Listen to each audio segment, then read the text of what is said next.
it doesn't just stop at a strict data play. We take, this open source intel, this OSINT, and combine it with your human. What you and your company are gathering, your emails can flow in, your Salesforce notes can flow in, all of that can flow into one system, and you can actually start to really build out your own strategy around how you're shaping and winning this business. This is All Quiet on the Second Front, podcast where boring conversations around defense tech and national security come to die. Join me, Tyler Sweat, and my Second Front homies as we dismantle the mundane and cut through the bureaucratic bullshit to demystify the world of defense tech. But be warned, this is not a typical government podcast. Are you ready to get weird? What's up, everybody? I'm your host, Tyler Sweat. Welcome to another episode of All Quiet on the Second Front, the podcast where boring defense talk comes to die. Excited to dig in. One of, I think, the coolest companies I've seen in a while doing stuff that sometimes people complain about and don't think about how to solve. So really excited to have Nick from Pryzm here. I want to talk a little bit what you guys are into, kind of your background. But I want to start with, one, thanks for being here. And two, give everybody a little bit of like, who are you and what's your story been? And then we can get into the what you're doing now. Yeah, definitely. Well, thanks for having me on, Tyler. Yeah. Super excited to be here. So yeah, my name's Nick, co-founder and CEO at Pryzm. A little bit about, my story, our company's story. So I spent a long time at Palantir before founding Pryzm. Shout out to all the Palantir people. Amazing company. I was a software 300 engineer. billion market cap. Yeah, growing like crazy. Huge shout out. Stock's thankfully doing pretty well. But I was working there for a while and really enjoyed my work there. Really, I think for the first time in my career, really felt that like mission-driven purpose that, hey, this is why the fuck you get out of bed in the morning, right? Like I am here to stop human trafficking, like enable the war fighter, you name it. So I was working there, really close though with like some of my friends from Colby, where I went to undergrad, Matt, Justin, David, some of the early founding team at Pryzm, and we all kind of interestingly ended up in this defense world. Couldn't have planned it, going back in time, but we ended up in this world, and especially with so many of the unfortunate conflicts that are going on in the world, really saw that there was a need to get the best technology into the hands of the warfighter or into the hands of the elected officials. Far too often that's not the case. I know that's something you guys at Second Front think a lot about as well, right? Is how can we make this process easier and make this process better? And so it's really out of our collective experiences. I was at Palantir, Matt was at Lockheed, the team was coming from kind of all over, just seeing that there was a need to work on this procurement space to help enable that process so that you can understand the budget, you can understand the POs and the contacts that are there, who you need to talk to, what opportunities are really out there, and kind of target that all together. It's really out of that we started Pryzm. How do you see, you alluded to it a little bit there, right? We talk about some of the, how do we accelerate or ensure that the right tech is getting to the right people? There's an aspect in there that's like techno-literacy as well. Like, I still remember watching, I forget what hearing it was, where, they were beating up YouTube or Facebook, and they were like, how do you make money? And I was like, wait, we're doomed. Like, if they don't understand this.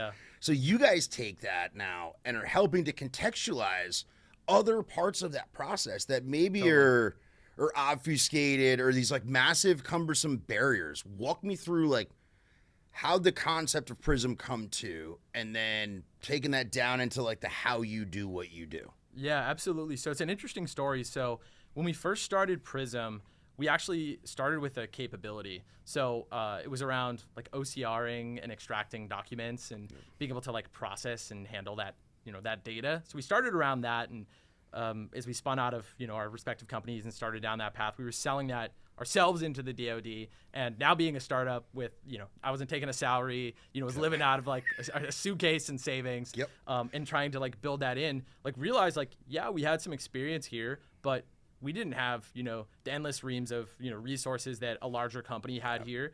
And when I looked at like the, solution marketplace of what was out there, there was a ton of just like, quite frankly, just sam.gov scrapers and wrappers around GPT to write a proposal. And knowing the space, like that's not how you're going to win work. Correct. Like that's not a repeatable business.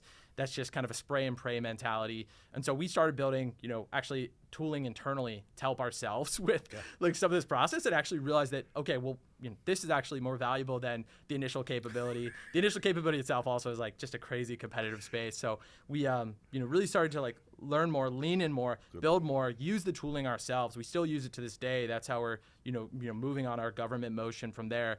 And then from there, have built that out and partnered with so many different government contractors. And so ultimately, like really how it's evolved has been, out of the tooling that we ourselves have needed. So that started first as a big data pipeline. So we have an entire data pipeline of, you name it, of not just opportunities, but awards, companies, their fundraising information, all of the government offices, the people that sit within them, contact info, where it's available, news, bills, hearings from the Hill. I mean, you name it. All of that comes together. Then we've got an AI layer that kind of contextualizes all that for your business or for you as a person. So you don't have to find the needle in the haystack. We do that for you. And then ultimately, we realize like we can't just stop there. We can't just be a data platform. Ultimately, I think that's eventually going to get commoditized. Like the data is all public, nor is it how you're strictly going to win. It's how you apply that data to your business. And so we also then built actually a full CRM within the product that you can use as a standalone if you're like a growing defense tech company, you're a large company, or if you have an existing CRM that you want to work with, we can integrate all that in. But we end up becoming, really we call ourselves the common operating system for capture. We become this one central hub for that part of the business. And so that's really how we pull it together. We enable that on the government contractor side. We've now started to do that, a similar workflow with the government itself, but I can talk about that later. Yeah, I mean, that was going to be sort of the bridge in between that, right? Yeah. You talk about that, the common operating system for capture. Like, I love that tagline, right? Yeah. And there is there's the opportunity, there's the contextualization of it, the atmospherics and stuff. Yeah. And then, honestly, there's the budget and, like, how to understand, like, hey, the coolest fucking opportunity in the world on sam.gov without any resources behind it, right? Like, doesn't really matter if you win, or not knowing, hey, what happens after this, R&D dollar gets put in. So, especially now with, I think, the rapidly changing, or maybe just higher volume of like EOs and budget reconciliation. I feel like every week 4 or 5 new things are coming out. How are you helping bring that sort of context in? Because I think it is one of those critical streams that is so often either misunderstood or it's like the last thing somebody checks if they check it. Yeah, definitely. That's one thing that's been, I think, exciting about some of the current administration's work has been it has been very forward pushing and forward leaning in terms of, issuing executive orders, leaning into changes in the budgets. I mean, even is it the SWIFT process? Yeah. I'm sure you guys are, kind of closely tracking to get things out, very quickly. So there's a lot of change that's going on, but you're right. That also makes it like really hard to sometimes follow and stay aware of if you're, if you're a company, you're a founder, you're moving quickly. And so how we help that is first, we have an entire module that is dedicated to the budget and to, bills and hearings from the Hill. You can kind of click in, you can explore that as you want, parse and break down the budget. But then we also have like ready-made, I would say, like market trackers where you can jump in and you can see, okay, what's the total budget for, counter UAS? What are all of the lines that flow within there, not just at the high level, but down to the actual activities that are happening? How do those flow back to a particular PEO or a particular, organization? Yep. And then finally, what are some of the executive orders or hearings or bills from the Hill that may be affecting this? Especially now with, everything that's going on around the budget right now, right? We got a fiscal year 26 budget that dropped. We're getting different versions from, appropriations committees. We've got reconciliation ongoing. So there's all these different documents that are going on. For each one of those as they come out, we'll also do, just as like a public service, we've been doing like a free public page that actually analyzes and tells you, hey, these are the winners and losers. These are how they break down so that right as something drops, you can also contextualize it for your business. Yeah, it's almost like it's redefining capture a little bit, right? Yeah. Like it is, I think maybe the historical sort of connotation around capture is, hey, I've got like my BMP funding, I'm going after opportunity A through Z. But if you're bringing in sort of these policy atmospherics, some of the more regulatory, it also is capture up on that. How are you doing your GR and your Hill game and thinking about where are we seeing maybe gaps or opportunities and things like that? Are you seeing folks come to you thinking about it that way, or are they thinking more in that biz dev? Because I spin it around and Right. The first two things you tell anybody starting a business in national security, defense tech is like, cool. You need someone who understands capture and like how, acquisition works. And you need somebody who understands the hill. Yeah. It doesn't matter what the tech is or not. It's those two are going to get the door open so you can have that conversation. Yeah, definitely. I think this is frankly the biggest unlock of Pryzm is that for too long, I think you've had disparate parts of your business and you've had different systems that do not talk to each other. And so an eye-opening moment for me was when I was at Palantir seeing, for maybe something like Palantir Gotham, which, you might have, seen across the DoD, right? You could tie all these systems together, all these data, systems together, and then you could operationalize that into accomplishing your mission. And here with Pryzm, we tie together all of those different parts of your business, instead of having, a CRM here, you've got a GR tool here, you've got a capture tool. You're like manually stitching it together you're trying internally to stitch it together somehow. with a stand up every here and there, and then someone's in Philadelphia while someone else is down in Texas. It's really hard to actually tie that all together. And if you could actually tie that into one system, to use the term common operating picture, single pane of glass, it can really unlock new insights for your business. And so we tie that all together and really, I think, unlock that so your team can really work all together. And it doesn't just stop it, again, as just a strict data play. We take, this open source intel, this OSINT, and combine it with your humans. What you and your company are gathering, your emails can flow in, your Salesforce notes can flow in. All of that can flow into one system, and you can actually start to really build out your own strategy around how you're shaping and winning this business. I could say from personal experience, we've lived that problem with, I've got an Excel matrix over here, and I'm tracking things in JIRA, Confluence over here, and Salesforce over here, and bringing that all together to get that single pane of glass and that like actual cop view is pretty freaking elusive. Yeah. Where are you seeing? We sort of teased earlier some of the government unlock and what that looks like. What do you guys see in there? Where do you see the other side of the table, right? If I'm using this as like a common operating picture or the common operating system for capture, what does the government look at this for? It almost becomes kind of a two-sided market. Yeah, definitely. So when we look at the government side, just as the government contractors themselves are, working to, understand the playing field, understand the budget, understand where they can play. Internally, government organizations are also wrestling with some of the same challenges. The contract that we won, shout out to DIU, they've been excellent partners, but the contract we won with DIU is called eWarp, Enterprise Workflow and Reporting Platform. And really the focus on that, I think, starts with DIU, but, can be broadened to really spread across the DoD. And we're having ongoing conversations with a number of other DoD stakeholders about just that. But really what it does is, first internally, hey, can we, understand what we internally at DIU are spending in like a really quick and easy way? Like they know what they're spending, but can they kind of transparently pull all this together and understand outlays and obligations, what they've spent on what, how different portfolios are performing across the year. So if you could do that first piece, understand your investments and understand how they're performing, then you can, extend into the program management workflow. So you can then start to make like appropriate decisions to really, reinvest further into a certain, vendor or, maybe reorganize on like another strategy. Those are some of the pieces that I think are like the core foundation, is just like tying together all of your budgets and your program execution. And then from there, really opening that up even into a front door so that, you can have a bit more of like a unified, cohesive front door so that, when a CSO comes out, what does that process look like in terms of application, moving through that, getting approved, and then, actually executing on the program. So I know I hit a lot there, but that's because there's like so much that needs to be interconnected here. And I kind of applaud DIU for, really being forward leaning there. I think a lot of other DoD entities are thinking about that, especially given, some of the changes that are needed for an accelerated acquisition process. And shout out to you guys, and everything you're doing at Second Front too. I mean, you guys have been like a huge enabler for us. We love working with you guys. Yeah, thank you. And just one more of those key components that I think is really going to help to, just speed up that entire process. Yeah. So you look out, we talked about sort of velocity and the volume with which things are changing, the focus on, accelerating sort of impact, the mission focus I think we both kind of have. Yeah. As you look out now and think about like the next year or two, like what fires you up, what gets you excited? And I'll ask the flip side after. So like, You know, what are you worried about? What are you excited about as you look out now? Yeah. For us as a business personally, or just across? I'm going to ask that unbounded and let you take it wherever you want. Yeah.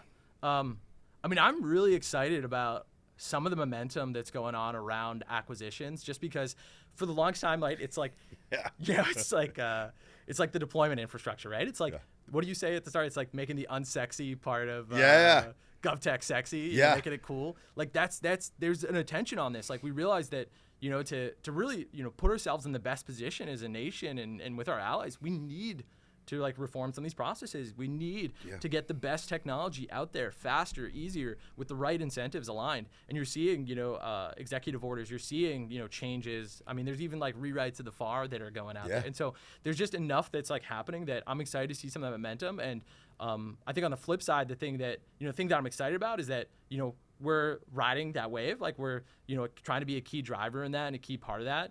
The thing that I don't want to miss is like, you know, there's so much opportunity. To me, it's like we need to just invest even further. Like, we're hiring like crazy, we're growing like crazy, and I want to make sure that we can kind of capitalize upon this unique moment in time. You know, it's kind of rare, you know, these opportunities that happen only like a few times in your life when you're, you know, your business and the kind of winds of change are just kind of all aligning at once, and you just want to make sure that, hey, you're just on the fucking ball and you're driving this thing forward. It's funny you said it. I think we, you know, looking at some of the policy changes domestically, some of, you know, the partnership and alliance changes internationally, and sort of where we sit, we kind of came to the same realization. And I looked at my team, and it was like, just pour fucking gas on everything. Just grow. Like, just go. Like, we'll figure it out. Like, this is that generational window that is just like wide open right now, and it's like the only way to go is through. Totally. The Europe piece is especially interesting as well. Obviously, we're keeping a close eye on that, but you know, just so much of a budget increase. I think for a long time, you know, some of our you know, some of the advisors you might talk to, or different folks might talk to, say, oh, you know, Europe, the budget's too small, you know, it's not. But the reality is, like, there is so much that's needed there. There is, you know, unfortunately, right, there is very real conflict going on right now. Like, human lives are at risk. That's like the first principal basis. And secondly, like, now, like, there is a real, you know, market there. Like, there's real budget that is behind this, that is trying to make change. And so definitely, something that, you know, especially as we kind of forecast out a little bit further, something that we're keeping a close eye on. And I'm sure. And I mean, as you guys look at, you know, that single pane of glass and think through, I think, you know, anecdotally, people have tried to maybe mirror like a U.S. national security approach to like the UK, and have been like, well, you know, the TAM doesn't support it, or the process is different. You know, our approach, I think, has always been like a kind of partners and allies, and trying to build that coalition and network effect. And if you think about it that way, like, NATO has the same problem that the U.S. has, right? Like, the EU does, and all of these different sort of, you know, multilateral sort of organizations. I think Europe becomes like really attractive if you think about it like that. Country by country, certainly challenging.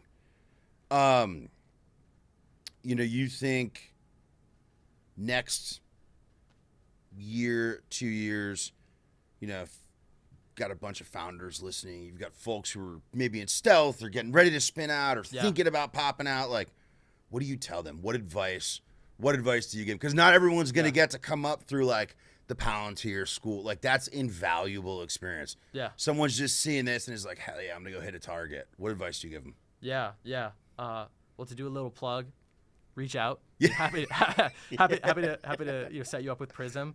But the thing that I would say is, you know, speaking from the heart here, when we first founded Pryzm, you know, it was hard.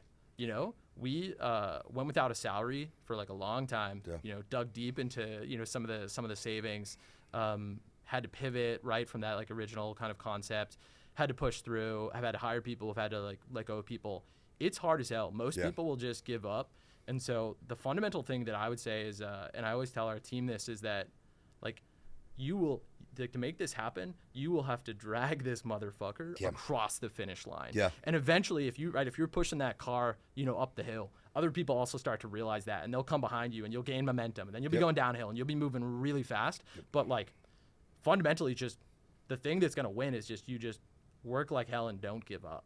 And I know that's like simple advice. Fanaticism is the best advice, brother. Yeah, but you got to be a fanatic about it. Totally. Like I was telling you at the start of this, like I took a red eye before here, grabbed 2 hours of sleep at the hotel, and then came out here. And that's not to just embrace like blind hustle culture, but it's to say like you just have to outwork the competition. 100%. You just have to put in more time and make the mission happen no matter what. Yep.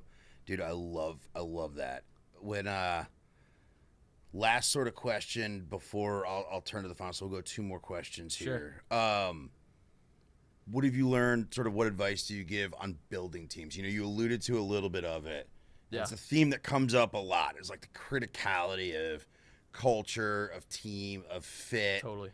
And like that it's not for everyone. I think on the outside, a lot of folks look at startups and they're like, oh, that's awesome. That's sexy. Like, I want some of that. And like under the hood, it sucks. Like it's it's a lot of work. It's the hardest part. People's the hardest part. Yeah. So how do you guys approach talent? You know, how do you think about sort of the culture you're trying to build? Yeah. I mean, I think the first piece that I want to call out in terms of hiring is you need to be incredibly self-aware. To be like a successful founder. And this is something, you know, I'm still working on, right? But you need to be incredibly self-aware on what you do well, what are your biases, what are your blind spots, because you're also not going to be perfect, and your team is going to like definitely, and the market is definitely going to hold you accountable on that. So that's like the first piece that you want to, you know, you need to be is like incredibly self-aware. And then as you're hiring, you want to just be aware, you know, kind of those pieces, but ultimately hiring. You know, there's a saying, I think I heard you and Cameron talking about even a few weeks ago, but you want to hire like the fanatic, right? You want to hire like the believer, the hustler, the someone who has like missionaries and mercenaries. Yeah, missionaries versus mercenary. And like fundamentally, you know, what's going to separate, you know, the right hire from the wrong hire? It's less about like what they already know, but it's what I was just saying. Are they going to show up, you know, on Saturday night when there's a P0 and something is broken and your biggest customer is blocked? So I think you got to be like self-aware.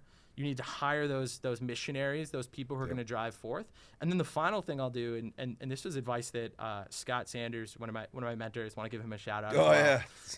Scott really laid out for us as the we Church were hiring. of Scott is full of great Americans. Yeah, he's a great dude. Is like get them to do the job before like they do it. Yep. And by that I mean like give them a project, give them something to work on, and see how they are. Right? If they struggle there. Or if they're, you know, slow to respond there, they're not going to keep up with the startup pace. Like you need someone who can just kind of come in, crush the project, and get up and running. Amen. All right, last question. This is a doozy. This can go anywhere. So you're king for a day. Got a magic wand. Wave it. You can change anything. Yeah. What are you changing? Why? Yeah.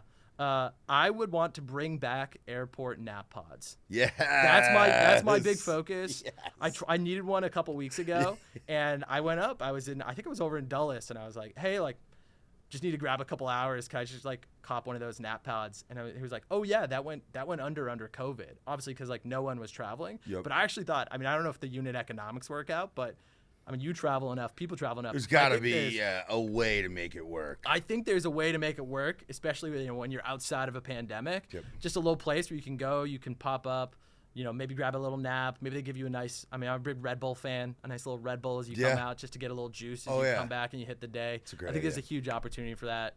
So dude, that's my push. I like that. I wouldn't know what to do with myself if I could take a nap at an airport. It would be electric instead of just like slumping over in the chair. Right? Hoping you don't miss your flight or something. Yeah. You're drooling all over yourself. You're yawning. Just a mess. People are like, who is this crazy man? Yeah, that's my push. Dude, this rocks. I so enjoy this. I am such a fan of what you guys are doing and building, and like so just geeked to play a small role in helping you guys continue to scale the impact. So thank you for what you're doing, and thanks for making time to come by, brother. Yeah, likewise. Thanks so much. Hell yeah. This was fun. Thanks, everybody. Cheers.